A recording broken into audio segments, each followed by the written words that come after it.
Hello and welcome to another edition of Video Games to the Max. I'm your host, Sean Garmer. Here with me, as usual, Mr. Mark Morrison. Howdy. Well, we've got plenty to talk about here today. It might be a little bit of a bridge version because we had to start a little late, but we got Star Ocean Second Story R to talk about, Like a Dragon, Gaiden, the newest Yakuza game with Kiryu. And we got some other games to talk about as well. More Final Fantasy XVI from Mark. And there's going to be a live action Legend of Zelda movie.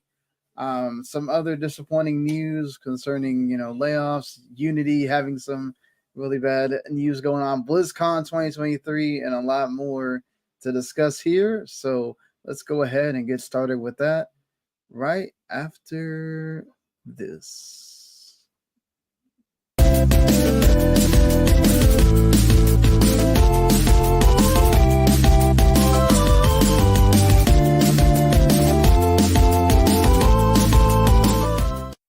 You are listening to Video Games to the Max.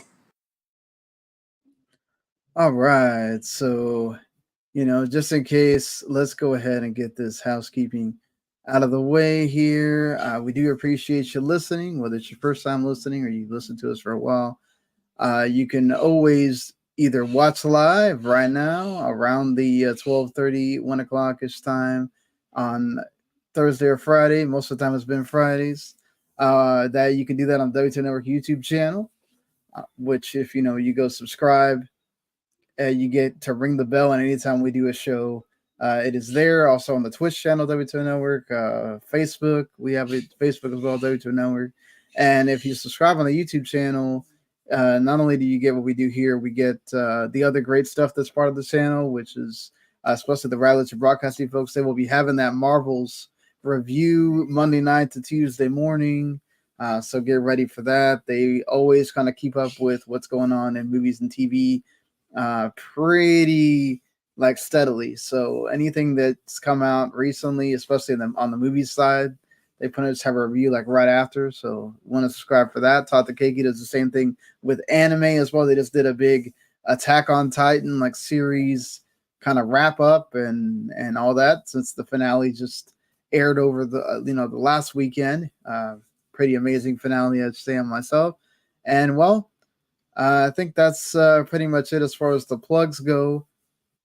Let's go ahead and probably also should mention that you can also listen to podcasts as well. So if you prefer to listen with your ears still, not watch things, or you're in your car or whatever, you can go find us, Video Games to the Max on podcast. And we are there also a little bit later than the YouTube because I have to edit and all that, but it does get out at least within the day. So anyway, let's get on to talking about games we are playing here.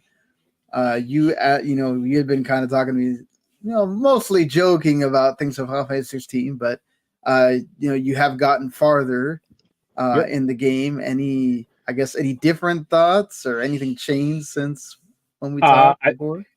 Combat is fine. I find it kind of boring so far because it's just whittle the health bar down, or the stagger bar down to 0, then do all the special attacks, then rinse and repeat. There's no. I got the third lightning power, and it's yep, more of the same. What? I don't like how that game is structured at all. I really don't. Because it's just something about it rubs me the wrong way. The fact that you go through these levels and it's it ends with 3 or 4 boss fights, and it's stagger these a little, and also I don't know. The world feels kind of just empty for some reason. Maybe because I haven't hit a big town. I don't know if there actually is a big town or not. The mission to sneak into the capital to bust up the first crystal. It's okay, you're just hanging out in these fields, and there's one town you kind of get to with the madam, but you don't do anything there. It might as well just not exist. Yeah, I mean, the game isn't really about going from town to town, and it's more about just the overarching story and kind of understanding what's going on around those towns. Yeah. I mean, I joked with you, but I really hate the story. The characters are kind of fine, but it's just a Game of Thrones ripoff, and it's like they should have just made a Game of Thrones game. Like you're clearly playing Jon Snow, and your mother is like, it's kind of an inverse because your mother is like the Lena Cersei character, kind of. Yeah. But you know, your brother is Bran from Game of Thrones. Like even like the dog is like your wolfhound from Game of Thrones. It's like, and they even said a line like, I think it was your sister character or you know whatever. She's like, "Oh, what happens if they don't bend the knee?" And I almost shut the game off then and there. Damn. How far are you? Like, have you fought Titan yet? No, I just met the uncle. So okay, you just put the uncle. All right. Yeah, like the time skipped happened, and that's another thing I kind of don't like. I don't like weird time skips in games. I mean, there's only like 3 time skips, and one of them, and this is like 10 years. It's not like, you know.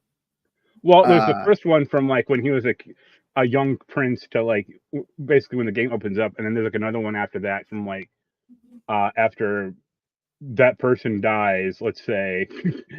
Yeah. Now. And right, and that's the last one. Then okay. then it doesn't go anywhere. I'll keep plugging away at it. Like I find the game really easy. I don't know about you. No, it wasn't. So the game doesn't ever really get hard, even on the part of Final Fantasy mode that I played. It wasn't hard either. So I also got the Berserker ring, which like breaks the game entirely. I forgot what I'm pretty sure I put that on him. That's like when you do a perfect guard thing, like you increase your attack power. Like there's like a little animation. Mm-hmm. Holy hell! Like, yeah, because I had the ring that like guarantees or like you know lets me perform perfect guard. So it's like I'm just doing that constantly, and it's okay. You know, I'll be interested to see. I'm pretty sure in that first DLC, they're going to introduce some kind of nightmare difficulty or something like that. Because that's, I think, the one thing that is it prevents a lot of people that aren't just Final Fantasy fans from either continuing with the game or wanting to pick up the game, because the first thing anybody will tell you is that game's not hard. And then, of course, that makes it kind of boring because eventually it just kind of becomes, once you find the fun thing at the beginning is getting to mess with all the different all the different little powers that you get once you get them. But then once you kind of settle on your main 3, you're really not going to change. And then especially then it gets super kind of monotonous. The Final Fantasy one makes it to where those like just normal encounters a little bit more beefed up because you get those mini boss characters in there all the time. Yeah. So it like keeps you on your toes more, but it never gets like, oh my God, this is excruciatingly difficult. I really got to be thinking about it. You know, there are some of those icon battles do get difficult, towards the end, but yeah, you have to go a long way to get there. You're just kind of in that part where there is a lot of kind of feeling like you're just trudging through. And I don't blame you for feeling like that. Once you get to the Titan fight, which is like the next big icon or whatever, it changes a lot more and it becomes a little bit more like the story kind of amps up and the fights kind of get bigger as far as all that. But yeah, I do agree with you. There's a lot of kind of like just sometimes feeling like you're okay. We're just getting through here. Yeah. I played more Remnant 2 at the end. He still loves it. That's good. Yep. And I started playing Ghostrunner 2. I can see why people like that game, but I'm terrible at it. Like, it's pretty much like the first game, right? Where you're in first person mode, trying to run through everything. Yeah, it feels more like, I hate to say it feels more like Mirror's Edge or like more platforming or more parkour. That's exactly why I didn't. Because Adam asked me if I wanted to take the code or whatever, and I said no because I remember playing the first one. I remember playing Mirror's Edge, and it's a cool, very cool concept. Yeah. But if you are not good at it, like when I die 60 times in the first boss, it's like this is Yeah. fun. It's not really it's not even like a Dark Souls game where it kind of encourages you to die and get better. Like that game is either you get it or you don't. Yeah.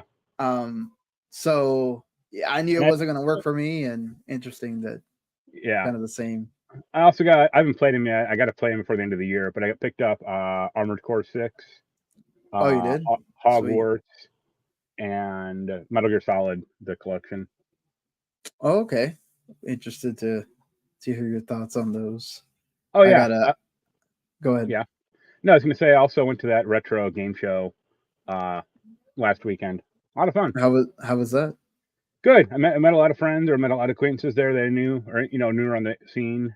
As it is. I picked up Persona 2, the limited edition on PSP. Fortified Zone, an old Game Boy game that is not like rare. Well, it's not expensive, but it's somewhat rare for some reason. It's only $15, but I barely ever see it in stores. And something you'll like, the Final Fantasy VII soundtrack, which I'm sure you have. Forgot to turn my fan on. Yeah. Look, well, I did see your Facebook post when you Yeah. that Fortified Zone game looked interesting just from the cover. Yeah, it's like a top-down kind of like Metal Gear game, but on the Game Boy. So, hey, how are all your new games? How's the Yakuza? The Yakuza, the Like a Dragon Gaiden, man who erased his name, whatever. That's the last time I'm gonna say the whole title here. That game it's Yakuza. So you said you like the new battle system, right? Right. I did like the new. So basically, following what happens at the end of 6 and then going into Like a Dragon. If for some reason the other games are on Game Pass, so I don't know why you would start with this game and have know nothing about the rest of the Like a Dragon series. But just in case you are, because it's new and you just happen to see it's there and you decide to play it, it is a shorter version of those games, but it's the same as those games, at least the ones that star Kiryu. And he is basically like trying to be incognito, trying to be an agent that even though pretty much everybody from the beginning knows who he is. And it's sort of like a running joke that nobody's buying his disguise because all he's doing is wearing sunglasses, and somehow that's supposed to make him Right. People aren't going to be able to tell that it's the Dragon of Dojima or whatever. And so his new thing that he has with this game is that he has like an agent stance. And so he can, I'm not that far in the game. I only played like 4 or 5 hours because it just came out like last night at midnight, and I didn't spend all night playing it. So to get to the point of it, his main thing that you get to use like right away is like a whip that has like this blue aura effect on it, and you can use the whip to like throw them into other enemies. So when you start fighting like the gangs of street gangs that are everywhere, right? As you do in the Yakuza games, it's really fun to just hold B. I'm playing on Xbox through Game Pass, so you hold B, you whip them around, you can whip them into the guys, you can actually whip them back to you, and you can smash them again, or you can whip them behind you also. So it's like it's really fun to use. I love it because it's also like the best way to disarm any character that has a weapon. So like most of those the Street Fighter guys will have guns or bats or whatever, and then you can pick up the bats and stuff and hit them. Yeah. The other stuff is mostly the same. So you still have your like overdrive kind of mode. I know they has a name. I can't think right now. And you can do that and make him go into like super awesome, heat mode. And then you can do those heat actions and stuff like that. And then they have the regular Yakuza mode, which is like the beefier. The hits are hit harder, and you can hold down the button and do like these really hard kicks and punches. Those are like for the bosses, basically. Basically, it tells you pretty much almost at the beginning, not at the beginning, but you're gonna fight like your first like mini boss, and then you're gonna fight your first boss like pretty early. And when you fight the first boss character, it shows you how to do the Yakuza mode, and then pretty much you'll figure out that when you start fighting the smaller groups of enemies, you'll use the agent mode, and then when you fight the big bosses, you're going to use the Yakuza mode. Or that's how they want you to play. You don't have to play that way. But yeah, it's always like yeah. one stance is for groups, one is kind of both, and then one is for bosses.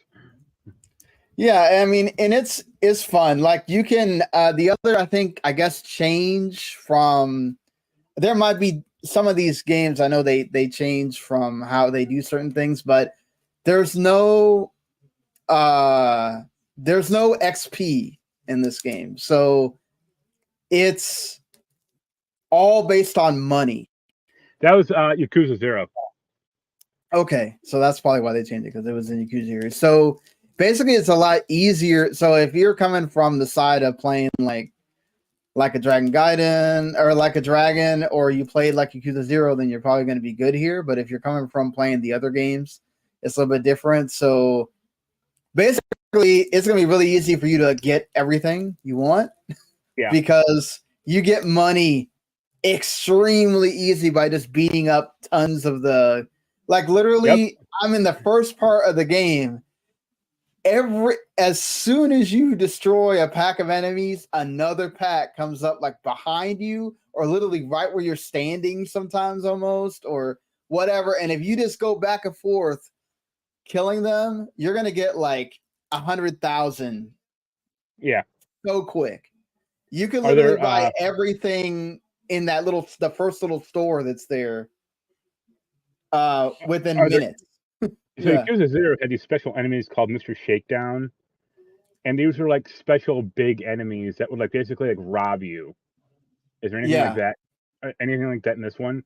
Because those guys you could cheese so hard, and you could like, let's say they stole 100,000 from you. If you beat them up later on, you get like 400,000 from them, and it's like, okay, I'm just gonna do this over and over because it's infinite money. Yeah, I haven't met those yet. If they do, I'm sure they do have them later. Yeah. But like, I've just kind of I've gotten to where I meet the first, like, I guess, big clan and the big guy, big main guy first. Right. And then I did that first like big boss battle and the mini boss battle and stuff, and those are fun. Like fighting in this game is fun, as is most Yakuza games. So yeah, I think if you're pretty much here for all the Yakuza stuff, this is the same thing, just shorter. All the mini game stuff is in here. The only one that I've come across is the Mahjong. Yep. Those got Mahjong in these fucking games, and so no one knows how to play that in America. Yeah. Or well, like I don't think it's Mahjong. It's their like chess Shogi equivalent. Yeah, that one. Yep. That one's there. Mahjong with Shogi. And then like they pretty much want you to be able to play this game with no issues, because as soon as you start, you have 2 stores, and then you have a burger cart that gets you more health stuff, like almost immediately, and it's just so funny. Like they are making sure that you have no problems being able to beat people in this game. So I do enjoy that. Like, I'm sure that there is a harder mode that you can decide to play on if you want. So I mean, there's no like, oh, okay, you got to play on normal and whatever. It's not like Final Fantasy XVI where they kind of lock it behind something. So I'm really surprised at this point that they haven't made some kind of update where they unlock Final Fantasy XVI mode to be able to play it at the beginning of that game because of that. But yeah, I'm enjoying it. I'm sure that I will continue to play more as time goes on, especially before we get to doing the whole end of the year stuff. But yeah, this is what I love about these games. I'm not I think if you, let's say you only played Like a Dragon, the JRPG version, I think you should still give this a shot, because not only is this a story between those two that'll kind of probably let you learn more about Like a Dragon. I think you should at least play one of the beat 'em up games just so you know where this kind of whole thing came from. And I think this is a good introduction to that. There's always Judgment also. Yeah, but that has the detective stuff, I guess, that maybe isn't necessarily everybody's bag. I like Judgment. There's Judgment references in here too. So if you played those games, you'll get it. So yeah, it's fun. I'm enjoying it. Another game that I picked up because I saw this is what's bad about being terminally online, is that you will see other people playing games and then it gives you FOMO, or especially if it's a game you like what happened to me with Star Ocean Second Story R. Saw a bunch of people that I follow were playing it, mentioning that it's really good. And honestly, the only time I've ever had a Star Ocean game was back on the PS3 with Till the End of Time. And literally at that time, I was collecting RPGs.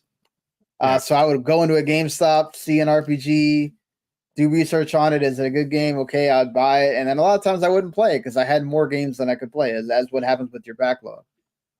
So yeah, I probably played it for a total of 20 minutes. So essentially, this is my first Star Ocean game and introduction to the whole series and everything else. So I kind of just went into it blind, and then realizing that it's based off of a spin-off of the Tales series as well, the same company made it, and then they spun off and made Star Ocean. And yeah, I mean, the gameplay is all action based. So if you like RPGs and you kind of heard about this because it recently came out and it's been talked about, because this is the best Star Ocean game in the series by most people. Yeah. And that's saying a lot, because this was a Super Nintendo game that got remade on the PSP, and then they took the PSP version and remade it for this. And then the cool thing is the graphics. Obviously, it's it feels like 2D sprites on a 3D background with 2D sprites kind of bouncing off the background, which is really neat. I love the look of that. It's like an inverse version of the HD 2D. Well, I played the demo and I said I didn't like the art because the sprites were too off-putting to me. Yeah. No, I can understand that, because it's understandable in that way. The cool thing about Star Ocean is that you get there's 13 different characters in the game. You can only have a party of 8, and also there are certain characters that if you get them, you can't get other characters. So the whole point is to the gameplay is so fast that it sort of pushes you to play it twice so you can get all the characters. Yeah. And I've been enjoying it. It's the stuff, the combat took a little bit used to, and then it doesn't take very long for, if you don't keep up to date with your skills and stuff like that, you'll get your butt whooped. I went into the first cave after you get Celine, the first guest character, and man, I had no idea about I really have to mess with these IC specialty skills and learn different skills and learn different things for my characters. And then once I started beefing those up, I was like, oh, okay, I kind of get it now. But yeah, it looks great. There's voice acting that wasn't in Super Nintendo version, but was in the PSP version. They added fishing to this as well, so you can go fish.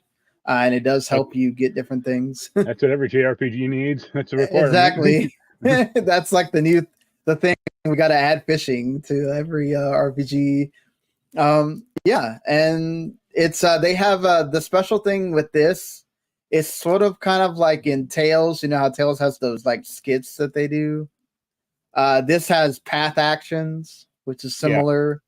Except you got to go find the character, and then based on how you talk to them, it actually does raise up your friendship level with them and everything.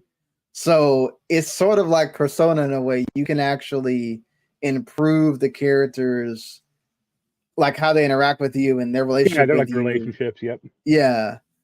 So it's kind of interesting that all came from Super Nintendo, and it has continued on here. So yeah, especially because Divine Force kind of came out last year, and they threw it all into a blender with a bunch of other games. So I'm glad that they gave Star Ocean this remake a little bit more time to breathe and let people experience it more, and not shove it in with other Square Enix stuff. So, I mean, that being said, if you do like these games, and it kind of pushed me to get the first one that got recently remade, I think a year ago or 2 years ago.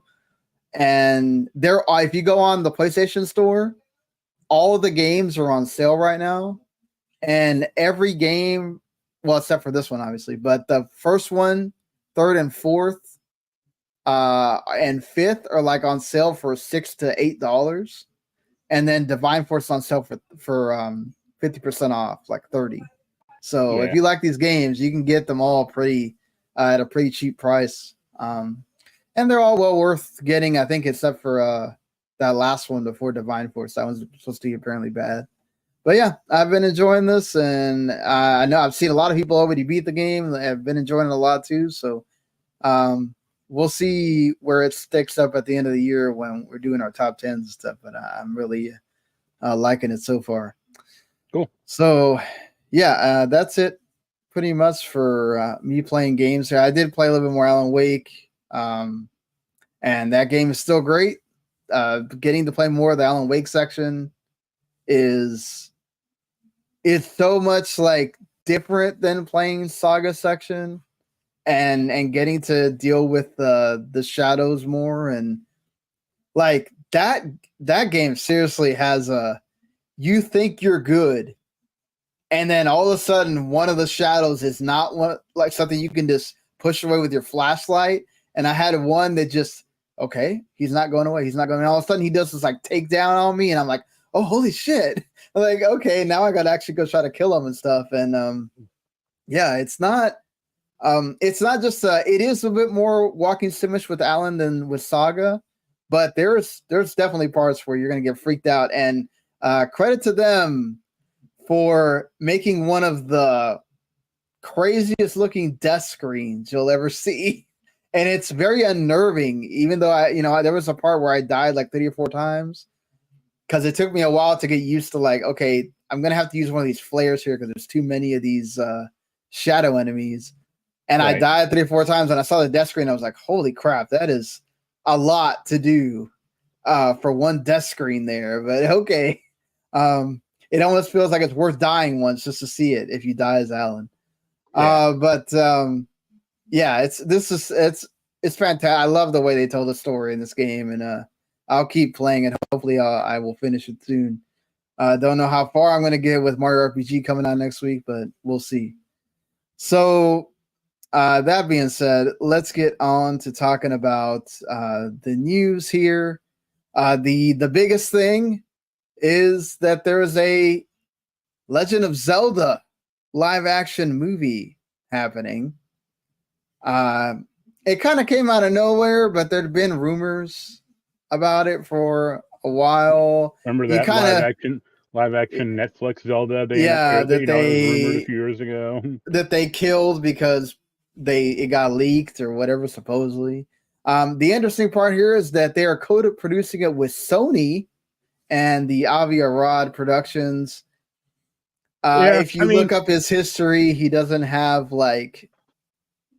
it's kind of a mishmash of good and bad movies that he's produced. The director is coming from the Maze Runner trilogy, so people have their reservations about that. With Miyamoto being involved and Nintendo having creative control, I'm not worried so much about that. You mentioned the Sony involvement, but it's no big deal, really. Right. Because it's not like Sony Games is, it's not like Sony's a big company, and but interesting that they chose Sony, right? Like, just they could have gone with another Japanese company at least, right? Are you surprised that it's live action? kind of. Here's the thing. I don't think it'll ever actually be made. Really? You think it's not going to be made after all? Well, okay. Look at like how many other games to movie announcements that have been made that nothing ever pans out. I don't know. Wasn't that Metal Gear Solid movie great? No. But this is different. This is Miyamoto himself saying, "I'm producing this." Yeah, but he could just, I mean, if it doesn't turn out well, or if it, they cast like Timothy Chalamet as Link, it'd be like, no. That's the big question. Is I know people are joking about Tom Holland or Chris Pratt as Link, but it's like, who do you get? Like, you have to like really get like an unknown actor for that role, I think, and he has to be kind of. I mean, Tom Holland would have been great 5 years ago or 7 years ago, whatever, but not now. Yeah, especially now when he's like basically saying he's kind of like burnt out right now. So that's probably not a good idea. Yeah, and then like also, how young do they want Link to be? Right. Do they have? Is there going to be a plan for like trying to make several movies where they're going to try to get somebody that's rather young who could do Link several times? I think it'd be kind of cool. Zelda. Yeah. I think it'd be cool if they had different Link Legend of Zelda movies, but they were all different. Like the game, Yeah, like the first movie you have would be kind of a traditional like Legend of Zelda, rescue the princess bullshit, and the next one base it on like, Ocarina of Time, or Breath of the Wild. Yeah, I mean they could even go crazy and do Majora's Mask. Yeah, Legend of Zelda, right? Do Canes of Hyrule, make it a musical movie. Right? Yeah. I mean, I guess they could do that, right? I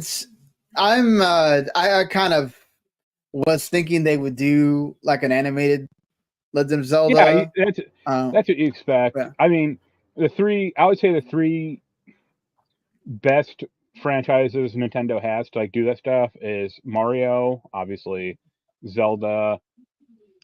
I would say Metroid, but they don't care about it that much. Or I would have thought that if they were going to do a live action one, I thought Metroid would have been first. Yeah. I didn't think they would actually do it with Link, because there's just a lot of, like, are you really going to go the whole movie where Link doesn't talk? Yeah, that'd be great. Like if that's the case, cast Nicolas Cage in that role. Right. That's the thing too. Like you could probably do it more if we're talking about Link animated, right? You could probably get away with that. Right. Because what the characters look like, the ones from the video game. Don't have to worry about casting the right person because it's all animated. Just got to make sure you have the right voice actor. Whatever for the other characters. Here's a terrible idea. I know you'll groan at. For the actor that cast as Link, hire a deaf guy. That's gonna be the excuse that he can't. That's why he can't talk. Now I wonder if that's gonna are they gonna explain a reason why Link can't talk, or are they just gonna have him talk? No. Yeah, but then that's the thing. Like, how are we gonna be able to go back to the games where Link doesn't talk now? So that's. I mean, look at like. Mario doesn't really talk. I mean, he like has catchphrases, but it's not like he's like. Well, I think Mario's different though. Like Mario just we've never had because like let's say Mario RPG is a remake, right? They're not gonna put voice acting into the game, but you would think that if you're going to do a new, like let's say they end up doing a sequel, right? Like, oh, we're not going to ever have Mario voice acting in a video game that isn't just a platforming one, right? Right. So I think it's a little bit different where like now it's not animated. So now it's like you are expecting a bit of a story here with this movie. Like you kind of have to have a story that's not just save the princess. Right. And how are you going to develop that? Where is this going to go? Are we going to go more light fair Link? Are we going to go more dark fair Link? Like, are we going to try to tell some of the crazy lore of Zelda in here, or where are we going to go with this? Is it going to be its own story? So, Just cast Danny DeVito as Tingle. right. That's the one. Gonna be interesting. They already had somebody was already sitting there trying to say Hunter Schafer was saying that she wanted to be cast as Zelda already. She's from Euphoria, if you don't know who that is. Yeah, there's an actress I like, Taylor Hickson. I mean, she'd be good like Zelda as well. I mean, find young, attractive, blonde actress and slot her in. Like, right. This is gonna be an interesting one. Like, there's a lot of time to go on this. He says he has been working on this for a while, so gonna be interesting to see how quickly this comes out. Are we talking about 2025 maybe? Are we talking about earlier than that? Just I want to see what the release schedule will be for this, and are they gonna do like with Mario where they give us the cast and do all that in Nintendo Directs? Like, this is an interesting one because they got so much money with Mario on the first go. People are going to have high expectations for this. Legend of you got Tears of the Kingdom selling almost 20 million copies. We know what Breath of the Wild did for the Switch. Like, this is one that has to hit, and it's going to be interesting to see where we go with Miyamoto having to kind of really actually put in a story here. It's not like Mario where you kind of got to just make up one and you could still base it around kind of the similar concept because it kind of felt like the light fun movie, right? Yeah. It doesn't feel like you can do that with Zelda here. So, especially because it's at live action, right? So, yeah. What will Nintendo do? That will be the interesting thing. They'll get Zack Snyder to produce it. Oh God, can you imagine? It'd be super dark. Might as well, just do Twilight Princess Zelda then. If you're gonna go by that route, but yes, there's still a lot to be known about this. I'm sure they will be all throughout next year giving us more information about this. Maybe they felt like people were talking too much about Switch 2, so let's have them talk about something else to get their mind off of Switch 2. They did just have everybody had their, next quarter results. So this is probably kind of a thing to placate shareholders as well. And kind of just let them know, hey, it's coming. There's the next movie, so get ready for that. All right. Something that I guess we also didn't expect. Valve kind of just sort of announced it randomly, and there's already reviews and everything. People already have review versions, and it's coming really fast next week. The Steam Deck OLED, right? So you people want to make the jokes about the Switch. They're just continuing the name, right? You got the Switch OLED, now you got the Steam Deck OLED. Any thoughts? You don't own the Steam Deck, so any thoughts on maybe the Steam Deck OLED now that it's the better version, I guess, or? Not really, because it's just a better screen and a better battery, but it's the same same internals. I mean, I wouldn't get it. I'd probably wait for the next iteration. 2 or 3 years down the line. I like people freaking out about this, going like, "Oh, Valve said they would never do this." It's like, yes, they did. Well, it's like it ain't the Steam Deck 2, you idiots. It's just a better. I mean, look at the Switch or the the Vita or the PSP. Like, it's just a very incremental upgrade that who cares? Like, the biggest beneficial thing to me is the upgraded hard drive or the 1 terabyte SSD.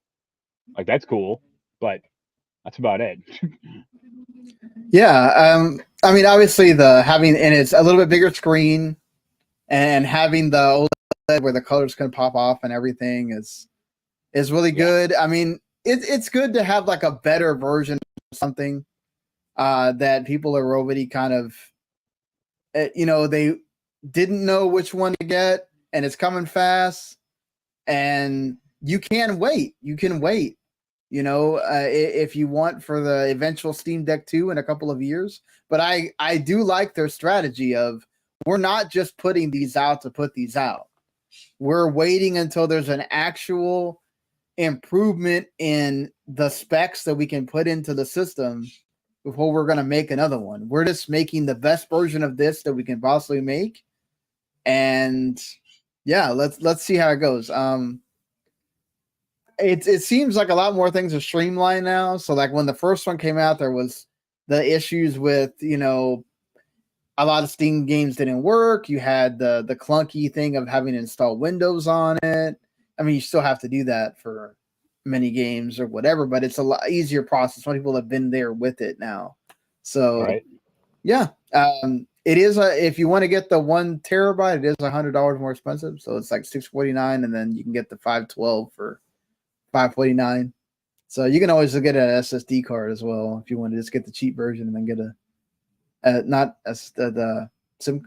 what's it called? The storage card, whatever.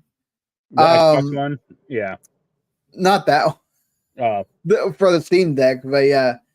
The Steam Deck just uses a micro SD card. Right, that's what I'm saying. I couldn't think of the name micro SD card for a sec. Okay. But yeah, so you can always add that into there. And I mean, the fact that you can play big games on your Steam Deck is pretty great. And then it has that extra hour of battery life, which the system so dearly needed, because that's a problem with all of these things. Is like basically you got to play it on like lower settings so the batteries last longer. And but that's cool that they have this big version of the Steam Deck now there for you to go get.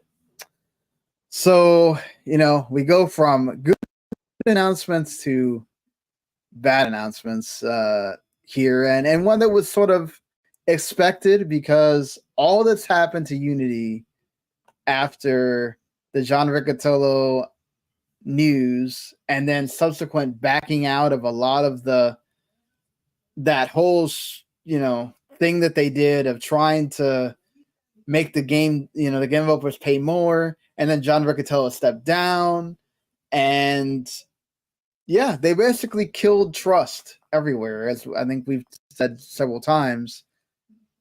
But now they basically pre-announced that there's going to be layoffs because they basically couldn't make this work without basically pissing off everybody else that was still with them. So they're going to have to lay off people. They're going to have to, I guess, get rid of some of the tiers or whatever, even more than they already are. And this is their new interim CEO, of course, James Whitehurst, who was also involved with the rollout of that terrible initiative that they did. Man, I'm worried about, is Unity going to keep existing? No. Like, I would say probably 1 to 2 years they're going to be gone. And what happens to all those games? Like, I mean, they'll still exist, but no, no more updates, or they'll come out. Whatever games that are still using Unity will probably come out, but that's it. Yeah, I just are people going to be willing to move their game over to something else to keep that game there and being able to do updates and things like that? It'll be interesting to see if like Unreal offers some kind of, Unreal's already doing all these, Epic's doing all these things with Unreal to try to get old games on the system. I wonder if they'll try to do some kind of another program where they go, oh, you're coming over from Unity to us, we'll give you the whole 100% if you bring your game over to the Epic Games Store or whatever, to try to get those games to keep being viable there. Epic should release like a easy to use like converter, or some type of way to do that, because that'd probably be the best way, or easiest thing. But yeah, I mean they're trying to save face all they can, but what's so sad is that, like, hey, again, very much like when we talked about the Epic and also Bungie, hey, you got all those executive packages there. I don't see those getting moved at all, right? But we're gonna let go of departments and get rid of tiers and things like that help out the devs and workers that help you be able to function more. Yes, do they have a lot of workers compared to studios and things like that? Yeah, they do. I saw some people commenting, they have a bigger workforce than our studio does, or that, and it's like, okay, it's still people losing jobs. And I get it, layoffs happen everywhere and all that stuff, and a lot of people kind of come desensitized to this because it feels like every week we're talking about another company having a layoff, or going to be having layoffs or whatever, and this is another one of those. The fact that his summation was that, however, we're currently doing too much. We're not achieving the synergies that exist across our portfolio, and we're not executing to our full potential. So we need to be leaner, more agile, and faster growing company, as like every single one of these places says that they need to do when they're letting go of people. And it's just sad. It sucks. We also had that on the gaming journalism side too. Bunch of people quit The Escapists after one of their main folks, Nick Lander, got fired, and then he made Second Wind immediately. And then everybody else that was part of that video team quit and joined him over there. So that kind of actually wound up working out for them. But then, The Escapists lost people. Kotaku lost people. Uppercut announced that basically the main person behind that's like going on a sabbatical for a while, because she kind of posted that, which I kind of understand, but also everybody has the right to support who they want when it's publicly funded.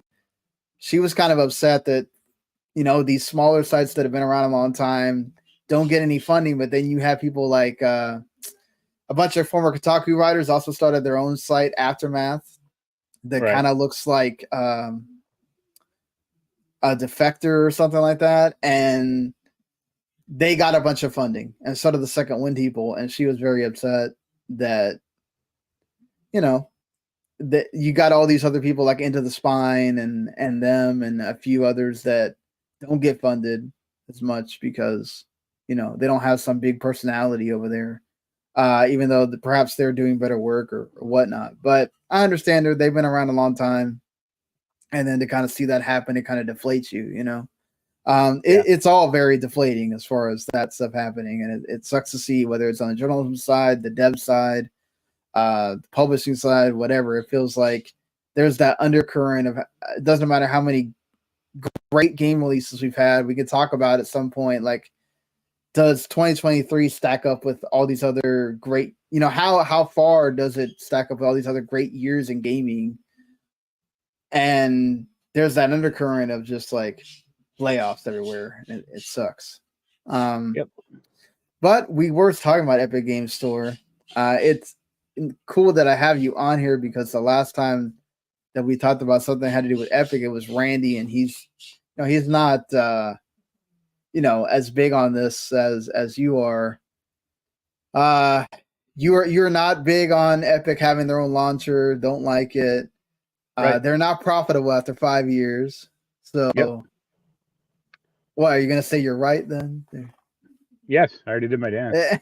It's like, okay, how I would ask Epic, or whatever guys running Epic, like, how long do you want to keep this going on?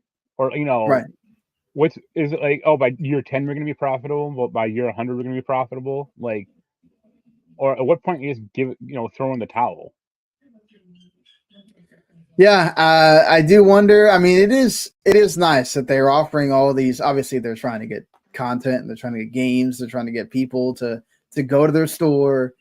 They give these free games away that they're spending millions on. By the way, they're spending millions on exclusive games to get people to buy them on Epic Game Store.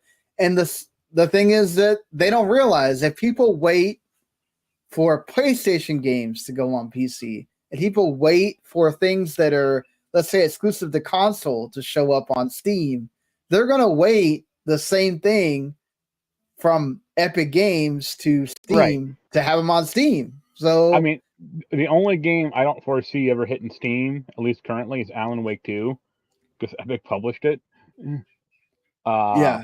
But yeah, like Final Fantasy VII Remake, like that was a year on Epic, and then the second I got to Steam, it was like the #1 seller for a while, or for a few days or whatever. So, I mean, how many people? You just mentioned the free game thing. Is like how many people like log into Epic every week, get the free game, and that's it? Like never even play it, just add it to their library and go, all right, I'll see you next week. Did Control ever come to Steam? No. I think maybe it is. I think. I mean, check, but. Well, it probably means that Alan Wake will probably be on there for like 2 years or something like that. Yeah, Control's on Steam, but I don't think they didn't. Control wasn't published by Epic. That was 505.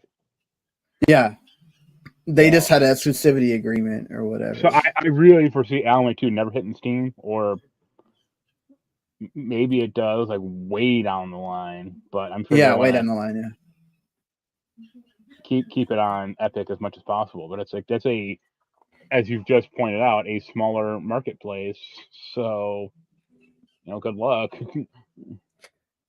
Well, I mean, what would you say to, okay, we're trying to get market share, right? We're trying to get people to know that we exist, and therefore we have to do all these things. Why do you exist? Well, like, I mean, itch.io exists, right? Like they still haven't made a.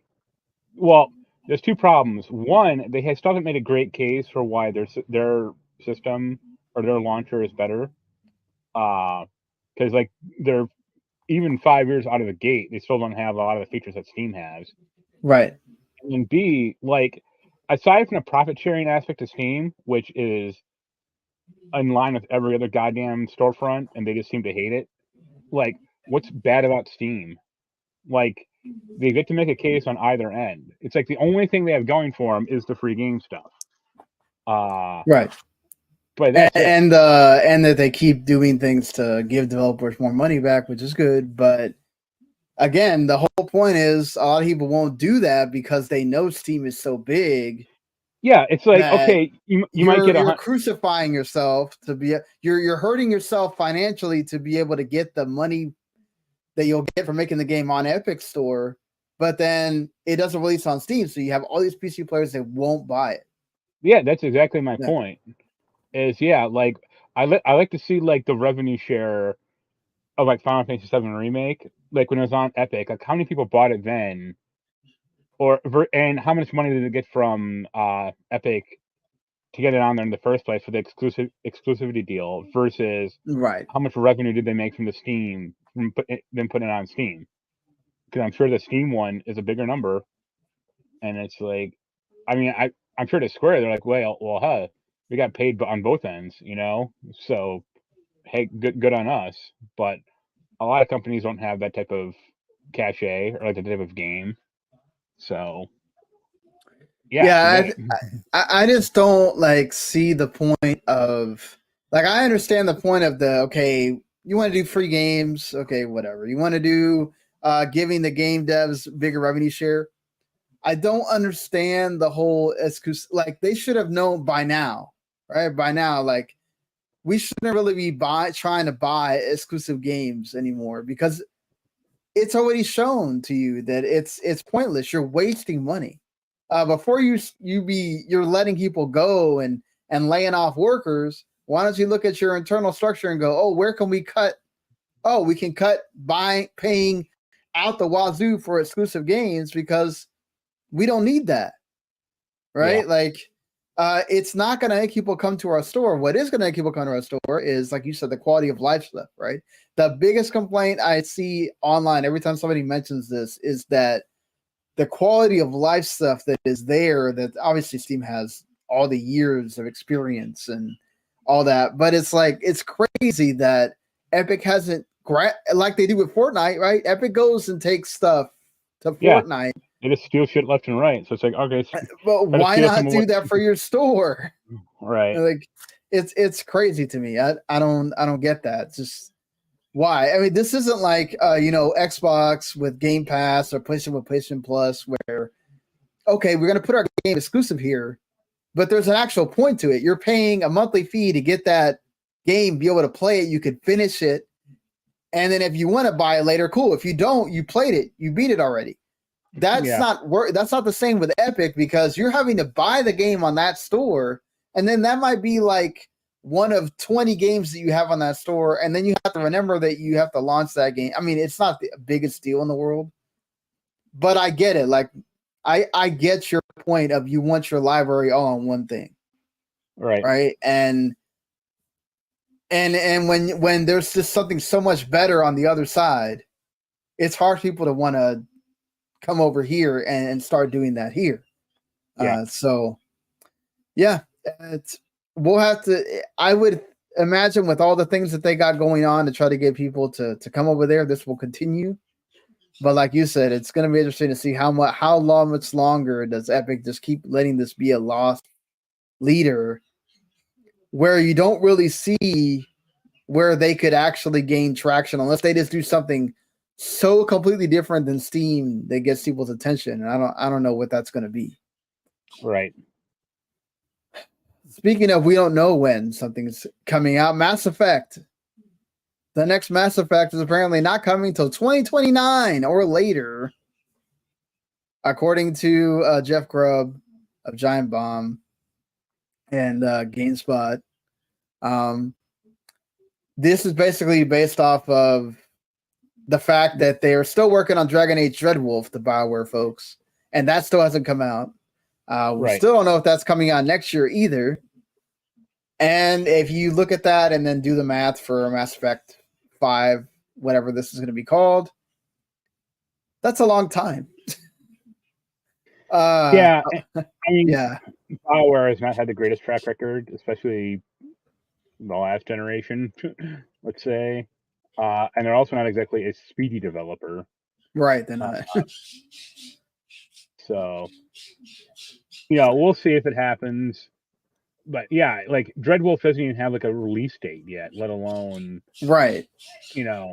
so. And Jeff Grubb's probably not wrong that we're looking at probably 2025 for Dreadwolf. Yeah. So Mass Effect could even be longer. We're talking about another console generation at that point. We're talking about a lot of things at that point. Right. Honestly, I'm at the point where, I'm about to turn 37. You're around the same age. Don't announce a game like 5 years from now, because I don't know what's going to be going on in my life at that point. Like, it's like, no, man, they got to do that because it's like, hey, man, my Fable pre-order still going strong. Well, I know it's for investors, right, and for fans of that series. They let them know that that's being made, but it's just like, man, announcing a game that far out, it's like so much stuff could happen. Just it'd be funny. Yeah. It'd be funny if if they somehow took pre-orders for this at like GameStop, and then by the time this comes out, GameStop doesn't exist anymore. Like, wouldn't be surprised. What do I do? See the way GameStop's going. Yeah. Something that also may be an issue is the live service genre, which we've talked about a lot recently because, Bungie had their layoffs, their issues. PlayStation's been saying that they're going to reverse course now. And PlayStation has kind of confirmed that a little bit by saying that they delayed 6 of their 12 planned live service titles to March 2026 fiscal year ending March 2026. They wanted all of the games to be out by then. So now it's only going to be half of them, possibly. Couple this with the fact that Warner Brothers, who has seen wonderful sales for Mortal Kombat 1 and Hogwarts Legacy this year, they just want to make more live service games with all their franchises instead. Mortal Kombat 1 kind of is a live service game, but no one cares. What is live servicey about Hogwarts? And the answer is, they could just keep making expansions for that game or whatever. That's not a live service. Like, the live service thing is like always on, like it's, multiplayer focused, always online, or, stuff like that. Well, I think they do have like a separate Quidditch game in development, so I don't know if they can make that yeah, live they are. service. That is, but it's like I doubt it. I mean, unless it's like Yeah. shockingly really good, and Right. but well, we'll see. And they'll also like if you thought FIFA Ultimate Team was bad, imagine Magic Ultimate Team or Quidditch Ultimate Team. I got a Yeah, 4-star. especially I pulled a 4-star Harry Potter out of this deck. right. Yeah, Ron Weasley came out of the other deck, and Yeah, how can we? he's only bronze level. Fuck that. Need to keep grinding. I mean, I think the whole idea of like like some games are okay with it, but like the WB guy saying we want every game to be live service, or it's like you guys can't even put out movies, let alone like a live service game. Like you just canceled another finished movie. Like fuck you Right. guys. And that movie was actually good, supposedly. Yeah, and unlike I know they say Batgirl is close to finish, but it wasn't. Right. Like this Acme thing was like finished. And it was written by James Gunn, who's going to be doing all of their DCU stuff. Like, yeah, why would you do that to him? Like just right. So, also WB doesn't have the franchises for that. Like, Mortal Kombat is one thing, but like, what are you gonna do? Make a Looney Tunes live service game? No, they're not, because they apparently hate cartoons. That's part of the reason why they've canceled almost all their cartoon stuff. They canceled that movie because they probably thought it was going to do nothing. So like all they have is Kill the Justice League. Which, I mean, if you need a better indicator of how live service games are going to go when they put that out and it bombs horribly. It's like, yep. Hey, let's give them the benefit of the doubt that this 1 year delay is going to help. But like, let's not just pan the whole thing. I firmly believe that when that Suicide Squad game comes out, Rocksteady is done. They're gonna like shut that studio down within a month and go like, "Yep, later." You think so? You think they just won't put him on another Batman or something? Like, no, because they want that live service aspect, right? And what can you do with that with like a Batman game with that? I mean, I think you can tell like Rocksteady just kept wanting to make Batman or maybe a Superman game or whatever, but no, they got shoehorned into making a live service game that they didn't want to make necessarily, and forcing these single player developers to make these like live service type games isn't good for anyone. Yeah, no, it's not. And like we've already seen this, right? Yes, do you have big franchises? Sure. Could you technically make like another DC? Wasn't DC Universe still going? So it's still around. Yeah. Like, what are you gonna like? Kill that and make a better version of that, and then what are you gonna make? Mortal Kombat, like you said, is kind of already like that. But like, they have franchises, but it's just like, what are you going? How are you gonna make this better by just adding content on top of something? And people already have this feeling of there is too much stuff out there. Like Fortnite was able to get a huge amount of people because they went backwards. They went back to the Fortnite OG and had it's been around long enough that you can have nostalgia for that. Yeah. Right? Whereas you're starting out new, could you technically announce something and say, okay, we're doing an entire DC Universe thing on live service, and we're gonna like be putting stories for all these characters in there, and it's gonna be tied to the movies and all that stuff that James Gunn's gonna do? Sure, you could, but damn, that's a lot of stuff people to be paying attention to constantly. And then also, it's a huge investment, like money wise. And they clearly don't want to spend money. How much more money are you really saving by the fact that you're not having to like make this 3-4 year dev cycle every time for a new game, as opposed to just continually making the same game and adding stuff to it? Like, that's seems like just as big a Like instead of okay, got 3 or 4 people ramp up, you got to let some people go, and then you kind of do the same thing again. Now you got to keep these people there the entire time. It feels like you're paying more people to be around longer than you are on the other cycle, but they really just want, like they said, they want monetization. They want free to play. They want all these big things that are, in the zeitgeist of, oh, another free to play game. You're definitely going to check that out because it's free. And then you turn out that it's not really that free, but whatever. Yeah. Yeah, man.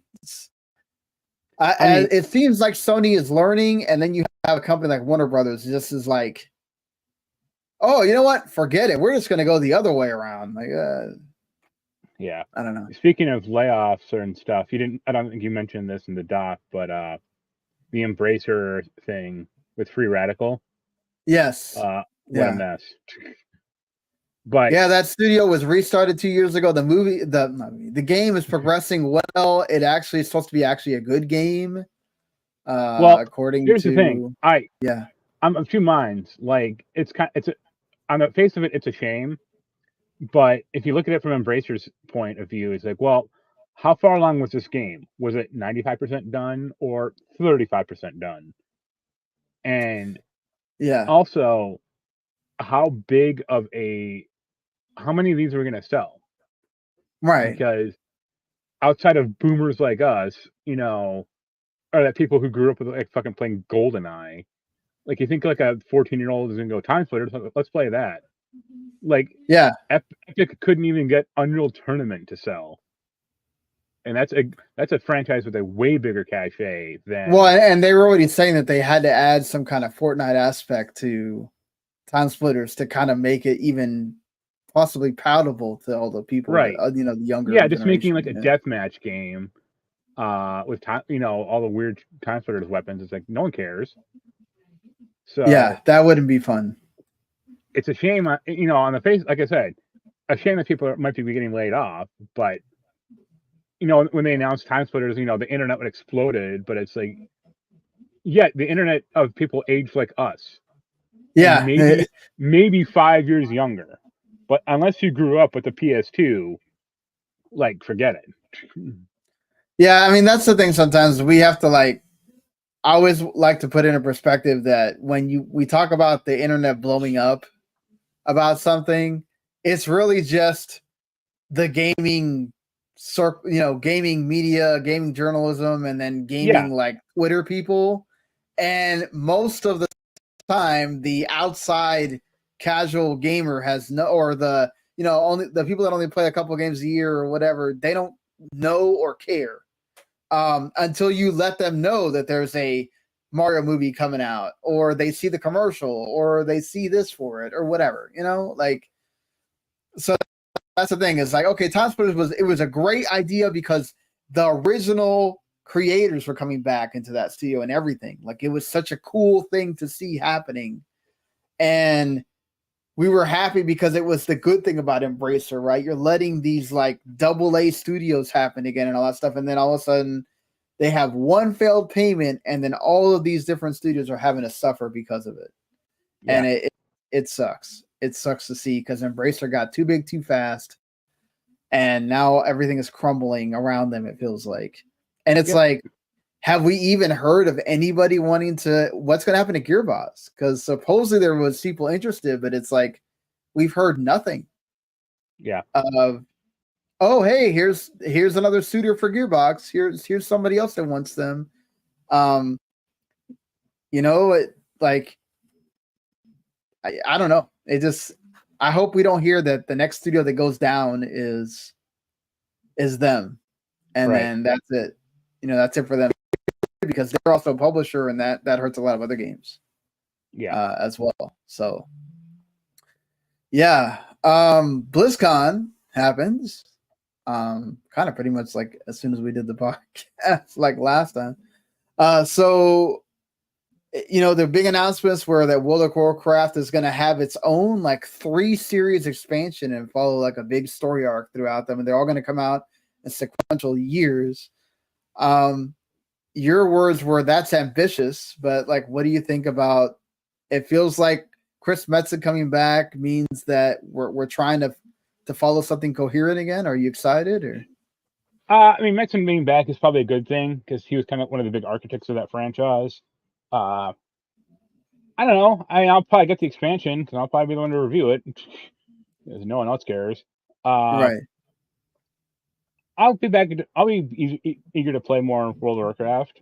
I don't really know where they're going from the story. Like I saw like the trailer, and I'm just like, or that opening cinematic. I'm like, okay, like, right. Yep.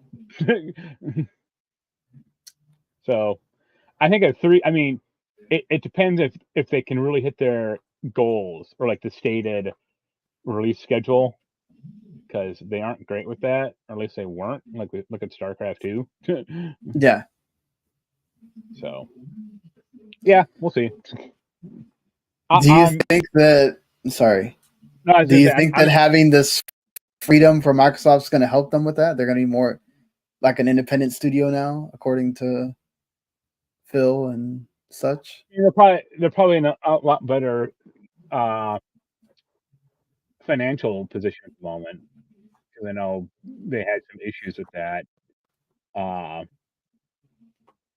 So I'm sure that the WoW side is happy, but like the Overwatch side is not. Right. They did announce a new hero for Overwatch. Even though, again, the amount of people that are playing this game is not what it once was. Yeah, and then because they get canceled the Overwatch League. Yeah. But couldn't Microsoft decide to like, let's turn this around as well and help Overwatch kind of be better? I mean, or you think they're just gonna have them continue course? Yeah, they could bring it back, but like, I think the problem with like Blizzard is they keep they're chasing. At least currently, they were chasing like trends. They weren't like innovating. Right. I think their last innovative game was Overwatch 1, and they kind of killed it with Overwatch 2. Because the things they were supposed to bring to Overwatch 2, they didn't.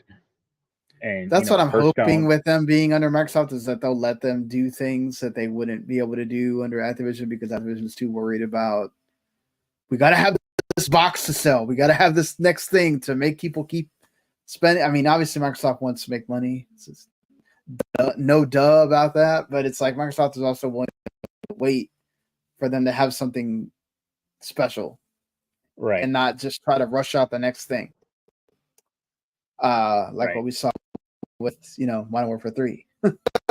So, I mean, Cataclysm is coming back to that. This is when I said it doesn't feel like we're getting this is WoW Classic anymore. Like, I think I said this. Like, once we get to like Cataclysm, it feels like we're just because Cataclysm is going basically backwards. WoW now. Yeah. Yeah.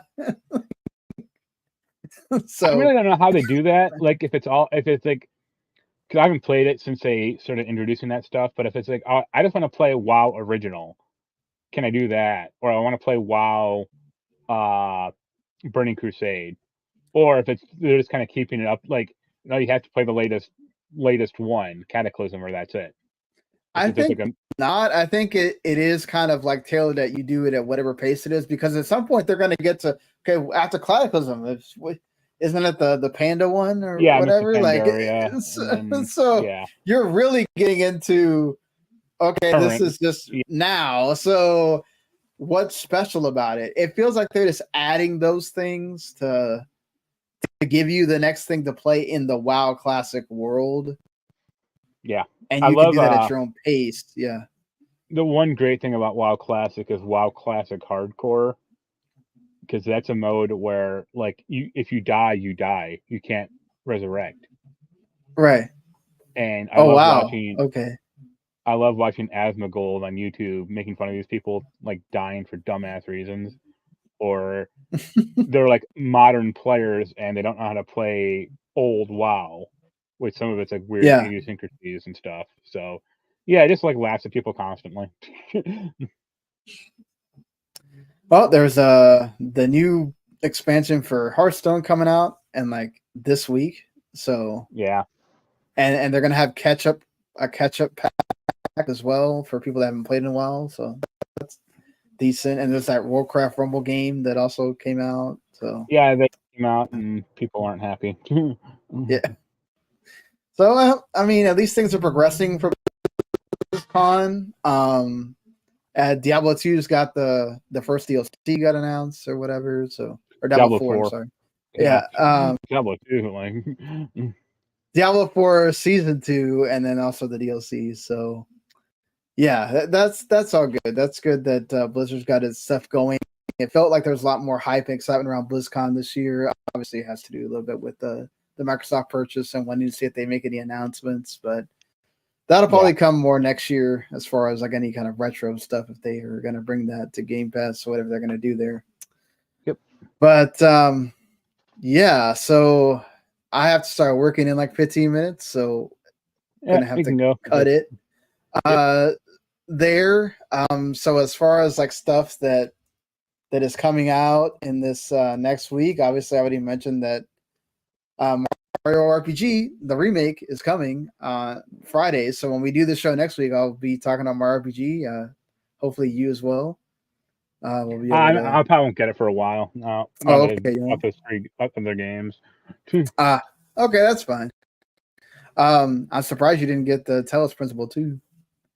With this message. Like I might eventually, or I mean, we'll see. Yeah. So I mean, that's like the big game. Also, one that I'm probably going to get like after, probably like around the Christmas time, is that Tales of Arise Beyond Dawn expansion DLC thing. I'll get that around then, like once I progress more on Mario RPG and stuff, because after Mario RPG and also Persona 5 Tactica also comes out that same day. That's on Game Pass. You can check that out there. After those two, you kind of have lull and releases until we get to next year. So that's kind of like we're getting into the time of Game of the Year and all that stuff. In fact, Monday they have the announcement for the Game Awards and who's going to be Game of the Year nominated and all that stuff. So get ready for that. Also, the Dredge expansion, the Pale Reach, comes out next week on Thursday. I still need to play Dredge. A lot of great things that everybody keeps saying about that. Nickelodeon All-Star Brawl 2 is getting a lot of good reviews. Perhaps one of the best, Super Smash Brothers type games that are out there. They've been doing really good with like releasing trailers for the characters and everything like that. So I'm kind of sort of interested, but I won't get it. But at least it's there if you want to play it. Of course, Call of Duty Modern Warfare 3. Maybe don't go by that. The campaign's apparently terrible, but if you like to play the multiplayer, I know you already got it circled. And that Ark Survival Ascended, the remaster or whatever, is also coming on the 14th. So, like I said, this is kind of like, and also that Assassin's Creed Nexus VR game apparently comes out. Can't wait this week. Yeah. So, there's this is kind of like the last, like I said, the last big week of releases, and then we've got some smaller stuff, and that's it. No, I was playing catch up. Yeah. Thankfully, they gave us a lot more. A lot of times, there's some big game that comes out in December, and you're like, "Dang it!" Right. Really need some time to be able to catch up on the rest of the year, especially this year where it's been nuts. But yeah, that being said, again, hopefully you enjoyed the show. If you do, make sure you go subscribe at W2 Network on YouTube or Twitch or listen on podcasts. And anytime we do a show, it'll be there. Of course, you get our other stuff that's on W2 Network on the YouTube channel. And we'll see you next week, everybody. Later. See you later.